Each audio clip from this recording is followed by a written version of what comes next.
जय Hind dear student. आज से हमारा स्टार्ट हो रहा है special theory of relativity. Special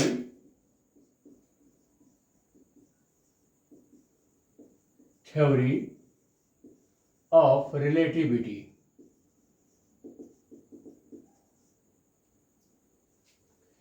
बेटे, अभी तक हम बीएससी थर्ड ईयर में जो पढ़ रहे थे वो था फ्रेम ऑफ रेफरेंस और ये टॉपिक हमने कंप्लीट कर लिया। फ्रेम ऑफ रेफरेंस में टोटल इसमें हमने 11 लेक्चर प्रोवाइड किया आपको, और आज से हम लोग स्टार्ट करने वाले हैं स्पेशल थ्योरी ऑफ रिलेटिविटी। क्या होता है स्पेशल थ्योरी ऑफ रिलेटिविटी? इससे पहले थोड़ा सा हम इसकी हिस्ट्री में चलकर देखें।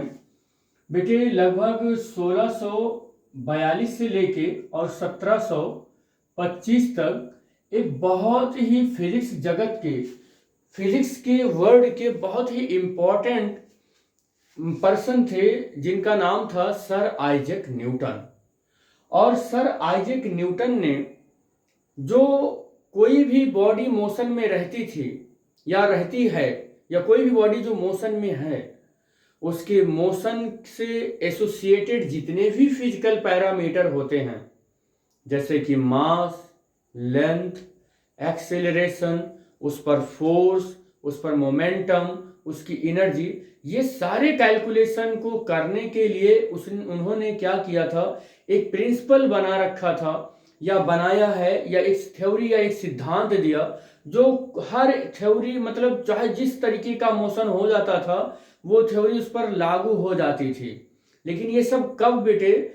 जब हमारी जो पार्टिकल था वो धीरे धीरे चलता था। यहाँ पर धीरे धीरे का मतलब ये है ना कि वो पार्टिकल लाइट की स्पीड से बहुत स्लो चले, और हर तरीके के पार्टिकल के मोशन पर वो लागू हो जाता था न्यूटन का लॉ। लेकिन शर्त ये थी कि वो जो पार्टिकल है वो इनर्शियल फ्रेम में होना चाहिए।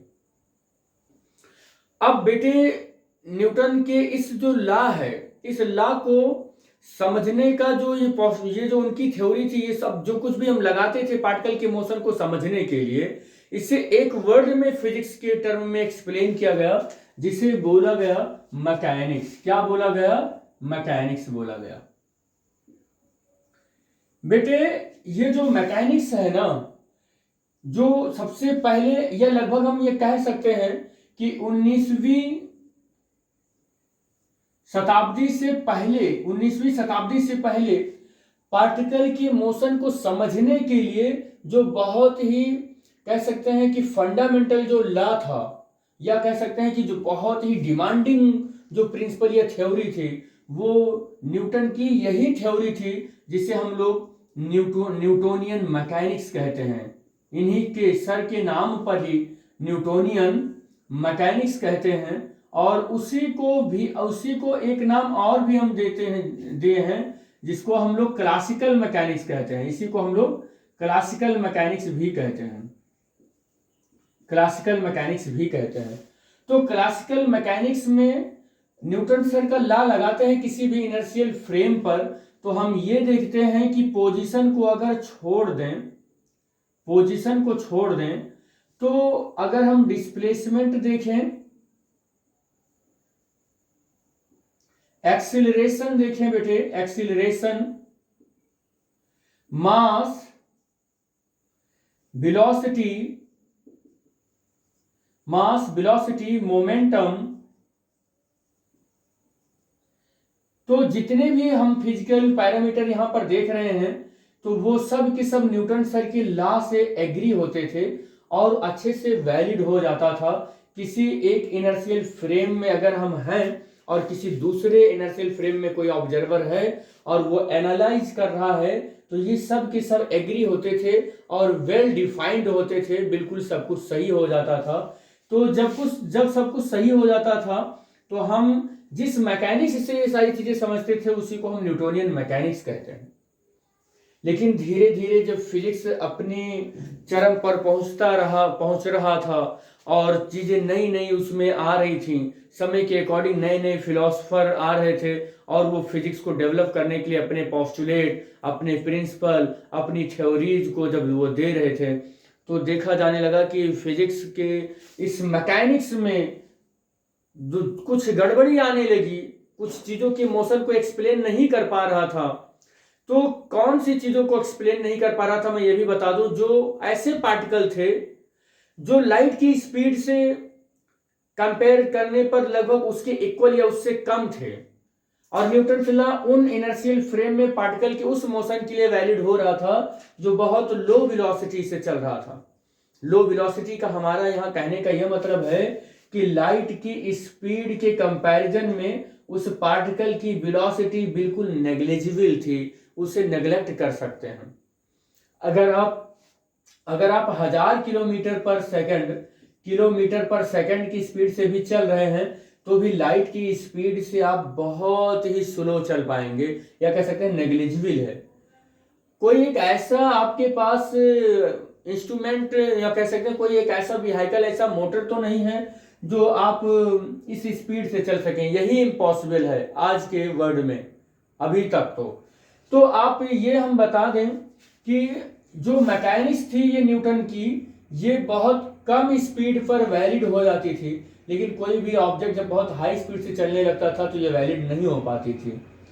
कि तो मोशन के बेसिस पर या स्पीड के बेसिस पर हम ऐसा भी कह सकते हैं कि जो न्यूटन की मैकेनिक्स है, गैलीलियो की जो मैकेनिक्स है, वो लो वेलोसिटी वर्ड पर बढ़िया से वैलिड है। लो वेलोसिटी वर्ड पर बढ़िया से वैलिड है, लेकिन हाई वेलोसिटी वर्ड पर वो अच्छे से वैलिड नहीं है। तो लो वेलोसिटी वर्ड पर जो चीजें, जो प्रिंसिपल, जो पॉस्टुलेट, जो थ्योरी आप लगाते हैं वो न्यूटन की थ्योरी होती है या गैलीलियो की थ्योरी होती है।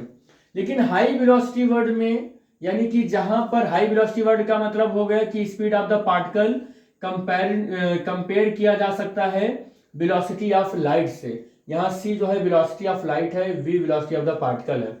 लो वेलोसिटी वर्ड का मतलब है कि पार्टिकल की हमारी वेलोसिटी लाइट की स्पीड से बहुत ही छोटी है। तो अगर हमारा पार्टिकल बहुत स्लो स्पीड से चल रहा है तो न्यूटन की इस मैकेनिक्स से हम समझ सकते हैं। न्यूटन के मैकेनिक्स के अलावा भी हमारे पास एक मैकेनिक्स था जो क्लासिकल मैकेनिक्स में हम लोग पढ़ते हैं, वो है गैलीलियन ट्रांसफॉर्मेशन। और गैलीलियन ट्रांसफॉर्मेशन में एक चीज आपने देखा, इससे पहले मैंने फ्रेम ऑफ रेफरेंस जब टॉपिक चल रहा था तो उसमें एक्सप्लेन किया था कि क्या है कि हमारा जो पोजीशन है, पोजीशन जो है पार्टिकल का, किसी एक फ्रेम से देखें और किसी दूसरे फ्रेम से देखें तो वो क्या था, वो चेंज था। इसका मतलब वो एब्सोल्यूट नहीं था, एब्सोल्यूट नहीं था। अभी हम ये भी बात करेंगे कि एब्सोल्यूट क्या होता है। और हमने जब वेलोसिटी देखा तो बेटे वेलोसिटी भी हमने क्या देखा कि वो एब्सोल्यूट नहीं है, यही दोनों एब्सोल्यूट नहीं है। और बाकी अब हमने देखा कि यहाँ पर मास भी एब्सोल्यूट है, और मास भी है, एक्सीलरेशन भी है, फोर्स भी है, मोमेंटम भी है, एनर्जी भी है। तो हमने सारी चीजों को देखा कि वो एब्सोल्यूट था, लेकिन पोजीशन और वेलोसिटी नहीं था गैलीलियन ट्रांसफॉर्मेशन में। जबकि ये भी एक लो वेलोसिटी वर्ड ही है और ये भी लो वेलोसिटी वर्ड ही है। तो यहाँ पर जो भी कॉन्सेप्ट चल रहा है ये सब 19वीं शताब्दी से पहले का सारा कॉन्सेप्ट चल रहा है, जिसे हम क्लासिकल मैकेनिक्स के नाम से जानते हैं। अब एब्सोल्यूट क्या होता है ये भी आपको बता दें। एब्सोल्यूट का मतलब बेटे ये है ना कि आप किसी एक फ्रेम में हैं और इस फ्रेम को मैं कहूं एस, और आप किसी स्पीड से चल रहे हैं, मान लो कि वो आपकी स्पीड वी है। तो कोई दूसरा फ्रेम है, उस फ्रेम में एक दूसरा ऑब्जर्वर है और उस ऑब्जर्वर ने आपको देखा, उस ऑब्जर्वर ने आपको देखा। तो आपकी ये जो इस फ्रेम में स्पीड है, इस फ्रेम से अगर ये देखें तो इसको भी वही स्पीड ऑब्जर्व हो जिस स्पीड से आप यहां पर चल रहे हैं। तो हम यह कह सकते हैं कि इस फ्रेम से भी और इस फ्रेम से दोनों के रेफरेंस में से अगर हम देखें कि आपका जो स्पीड है वो वी ही है, तो हम ये कह सकते हैं कि आपकी वेलोसिटी एब्सोल्यूट है। तो हम अगर कोई एक पार्टिकल लें और इस पार्टिकल का मास स्मॉल m है और इस फ्रेम पर यहाँ पर ऑब्जर्वर है, इसने देखा स्मॉल m है इस पार्टिकल का मास जो v स्पीड से जा रहा है, और यहाँ इस फ्रेम से देखा तब भी इस पार्टिकल का मास m और जो v स्पीड से जा रहा है। अगर ऐसे ऑब्जर्व होता है तो हम ये कह सकते हैं कि यहाँ पर मास एब्सोल्यूट है। अगर ऐसे हम एक्सेलरेशन के रेफरेंस में कैलकुलेशन करें और इस फ्रेम से या किसी भी फ्रेम से हम देखें कि एक्सेलरेशन सेम आ रहा है तो हम बोलेंगे एक्सेलरेशन एब्सोल्यूट है। हम ये देख सकते, ये कोई भी पैरामीटर देखेंगे किसी डिफरेंट डिफरेंट फ्रेम से देखें और उस डिफरेंट डिफरेंट फ्रेम से देखने के बाद भी हमें वही एक चीज दिखाई दे तो हम ये कह सकते हैं कि ये चीजें एब्सोल्यूट है, वो चेंज नहीं हो रही हैं, या मैं ये कह सकता हूं कि वो इनवेरिएंट है। लेकिन ये सारी चीजों को जब न्यूटन सर ने अपने मैकेनिक्स पर लगाया तो उनको लो वेलोसिटी वर्ल्ड के अंदर सब कुछ ऐसे फिट बैठे दिखाई दी, और ऐसा होता भी है कि वो सब फिट बैठा रहता है, वो सब चीजें सेट हो जाती हैं। लेकिन वो टाइम आया जब 1905 था, और 1905 में एक साइंटिस्ट आए जिनका नाम था सर अल्बर्ट आइंस्टाइन। और सर अल्बर्ट आइंस्टाइन ने ये देखा कि किसी पार्टिकल को हम ऐसा स्पीड दें जो लाइट की स्पीड के लगभग कंपैरिजन में हो, तो उन्होंने कहा कि ये जो गैलीलियन ट्रांसफॉर्मेशन है या न्यूटोनियन जो फिजिक्स है या मैकेनिक्स है वो वायलेंस कर गया, वो फेल हो गया। क्योंकि वहां पर उन्होंने बताया कि जो मोशन है वो एब्सोल्यूट नहीं है।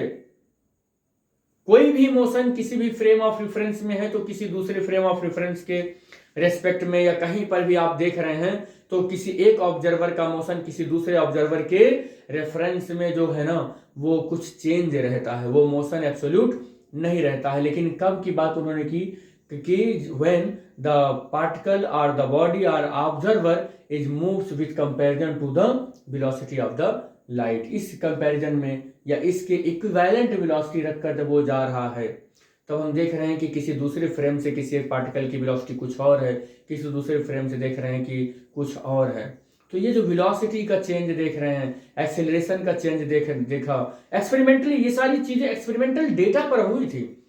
एक्सपेरिमेंटली जब देखा गया कि टाइम कुछ और है, मास कुछ और है, जबकि हम एग्जाम्पल यहाँ पर ऐसा ले सकते हैं कि किसी एक फ्रेम में ये v वेलोसिटी से m मास का जा रहा है और डिफरेंट डिफरेंट, लेकिन ये हम ये कह सकते हैं कि इसकी वेलोसिटी कैसा है, c के लगभग इक्वल है। डिफरेंट डिफरेंट फ्रेम से देख रहे हैं तो इसकी वेलोसिटी, इसका मास, इसका टाइम सब कुछ डिफरेंट डिफरेंट फ्रेम से डिफरेंट आ रहा है। तो फिर हमने जो फिजिक्स डेवलप की और जो जिस तरीके से हाइपोथेसिस या थ्योरी आइंस्टीन सर ने प्रपोज किया, वो जो जिस कैटेगरी को फॉलो किया वो स्पेशल थ्योरी ऑफ रिलेटिविटी के नाम से फेमस हुई, और जिसे फिजिक्स का एक नया ब्रांच भी बोला गया कि क्वांटम मैकेनिक्स है। यही चीजें क्या रखी गई, क्वांटम मैकेनिक्स में रखी गई।